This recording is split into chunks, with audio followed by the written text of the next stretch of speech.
Rain or shine, tourists will still travel in for Labor Day weekend. And Fox 5 told you earlier this week what's being done to boost safety on the Strip.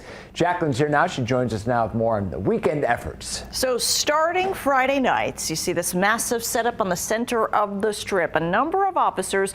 So police say they're not only tracking the crowds, but on holiday weekends, they're keeping a particular eye on criminals that come into town to target tourists.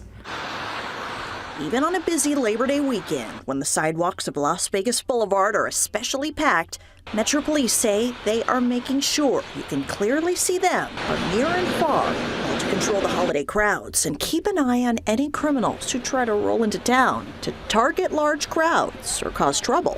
The tourists actually think it's great. They come talk to us. It's kind of a little spectacle for them out there. But what it really does for you, that visible presence, is it claims that ground. Captain Stephen Connell spoke to us about the measures he's taken to crack down on crime across the Strip since he took over Convention Center Command months ago, and what's being done to drive away criminals and enforce crowd control, especially on weekends.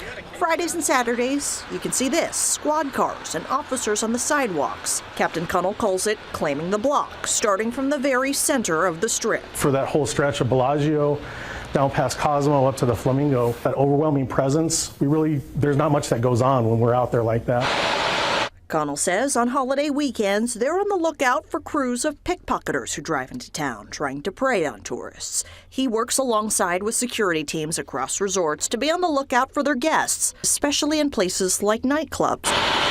And on busy weekends like Labor Day, Connell says they are watching out for out-of-town youth offenders who may be in gangs and walk the boulevard. If police see these groups yelling at one another or flashing signs, officers on foot patrols follow them to make sure they don't cause a disturbance. The more cops you have out doing that, the less crime's going to happen. And then obviously, if crime does happen, you're in a position to take action on it. And Connell says there is a similar patrol strategy used on big concert days like last weekend when Beyonce was in town. So as crowds come out of Allegiant, police make sure to have a presence to meet them to deter any pickpockets or unruly crowds.